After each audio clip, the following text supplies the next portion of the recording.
So one area of healing I don't feel like I've really talked about a lot is attachment styles. So I've done a lot of reading about it, and in particular, this was an area that I prayed about a whole lot when I was pregnant with my son. And then as I went to therapy, I had to do, I think, an assessment around my attachment styles, and just in talking to her, I had come to realize that I had actually developed a secure attachment style.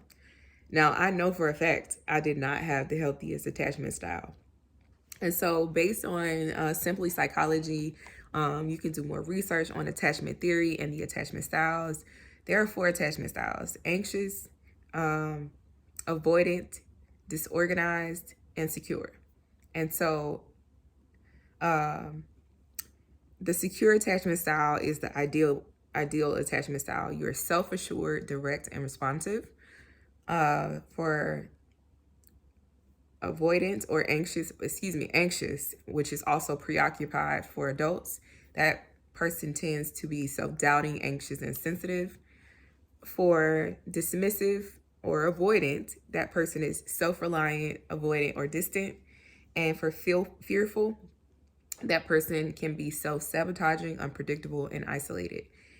And I used to be honestly a little bit of all of them. I used to be very anxious, and I still, we all have our struggles, and I struggle at times with anxiety, but I will have to say going to therapy, developing coping skills, um, deep breathing, and number one of all, prayer, and coming up with strategies to tackle that anxiety and get to the root of it has tremendously helped me. Um, but I also have been avoidant and definitely self-reliant, definitely avoidant, definitely distant and dismissive. Like, I will distance myself from people like that. I will just avoid. In the past, I have avoided confrontation and conflict just because to me it's easy to just cut people off. And it I began to realize that that wasn't a healthy way to deal with things, especially as God began to deal with me about working through forgiveness and dealing with the unforgiveness I was struggling with. And so, this Simply Psychology on attachment styles is super thorough. It talks about how these different things develop as a child, what they look like as an adult. But one thing I wanted to tap on is like how this begins to happen or develop as you're a child. So, you develop your attachment style based on your relationship with your primary caregiver. So, if your primary caregiver responds to your cries for help, or if you have a need and they meet your emotional needs, you will begin to develop trust and trust that person as your primary caregiver. If they don't immediately meet your needs, or they don't immediately and meet your emotional needs, then you will develop one of these other attachment styles. So one infographic that they have is talking about the cycle of how this all happens. So the primary caregiver's behavior towards the child is what then produces the child's working model of itself. So if that child was if that caregiver was positive and loving towards the child will see themselves as positive and loved, and therefore develop a secure attachment style. If they were unloved and rejected, they will be avoidant. If they were angry and confused, they will be resistant. And so you can see how all of those can easily overlap in some area or another. But I really want to talk about what it looks like as an adult. So I have, as God has been having me deal with boundaries, one thing I have learned is that God has been retesting me in some areas and relationships where I failed in 2019 with enforcing healthy boundaries. And the failure was largely due to not having the healthiest attachment style and not having the healthiest response. I did not have boundaries. So I would avoid or be dismissive or just all around not confront a situation when I needed to. And dealing with burnout this year has really forced me to be intentional about my boundaries. And one of those big things that I've had to accept is being okay with not showing up all the time for everybody.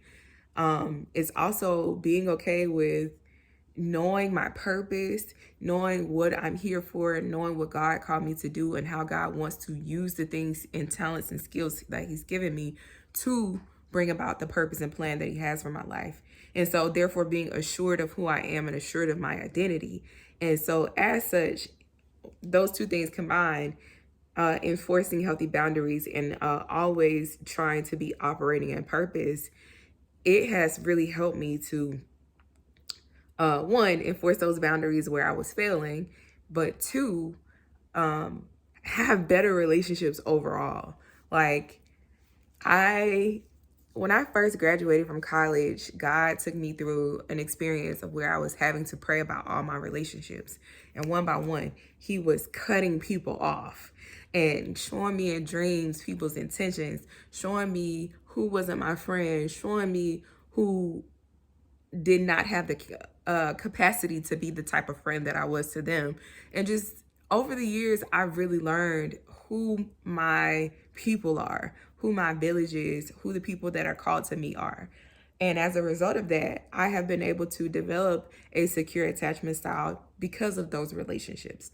I've been able to develop a secure attachment style and do the necessary healing work, including which I, started doing this back in 2009 and 2010, which was dealing with the victim mentality, but also recognizing how I was allowing that to affect my relationships. And so that being said, how some of these attachment styles can manifest as an adult. Of course, if you're secure, it's easy for you to have healthy relationships with others, which means you have a positive view and positive model of others and a positive model and view of yourself. Of course, when you're anxious, you may think the best and the most of others, but you may have a negative view of yourself. If you are avoidant, you may have a positive view of yourself and a negative view of others. And then, of course, fearful, you are operating in both a negative model of yourself and a negative model of others. And the unfortunate part about that is it makes you susceptible to building relationships with the wrong people for you, which is why I am really grateful that God has been diligent to heal me, and including that, restoring the voice, like restoring my voice, giving me the ability to speak up for myself and to advocate for myself, even when it doesn't feel good, even when it causes me anxiety, which helped me to break that anxious attachment style.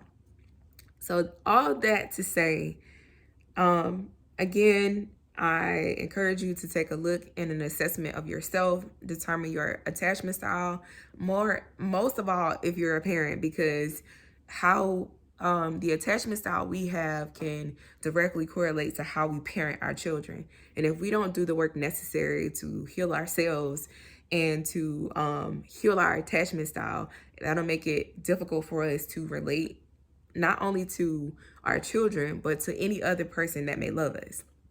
And then secondly, I really encourage you to look at your relationships, because you may have people who are operating in these other attachment styles, and it could be that God may be calling you to let that person go, or God may be calling you to be patient with that person. That's up for you to determine what God is saying to you about the situation. All that to say, relationships are hard. Like, especially as an adult, it's hard to be a good friend when you have the competing interests of work, family, taking care of yourself. It's hard to be good to someone else in a relationship when you have all those competing interests. It's hard to be a good parent when you have all those competing interests. Then if you add on having a not so positive attachment style in there, it's going to make it really difficult for you to bond and have healthy relationships, which can help you get through difficult times and difficult situations. Biggest disclaimer of all, I am not a therapist. I'm only talking about my own personal experience and what God allowed me to experience and go through.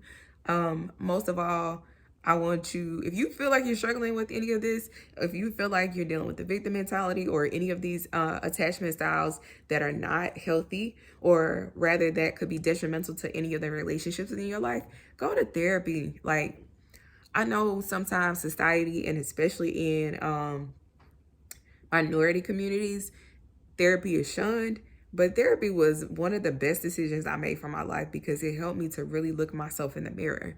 Honestly, relationships can be a mirror, but sometimes we don't want to look in the mirror. We don't want to see what that relationship is mirroring back to us. But that's the beautiful part about therapy, is that it can be a safe space for you to be able to look in the mirror and see yourself for who you are and do the work necessary to become the best version of you. So that's all I got. Happy Monday. Have a great week. And I hope that this helps you in some kind of way, and at a minimum, encourages you to take a look at you and take a look at your relationships and how are you showing up in your relationships. Are you your best self? And if you aren't your best self, what can you do to be working towards being your best self? Good night.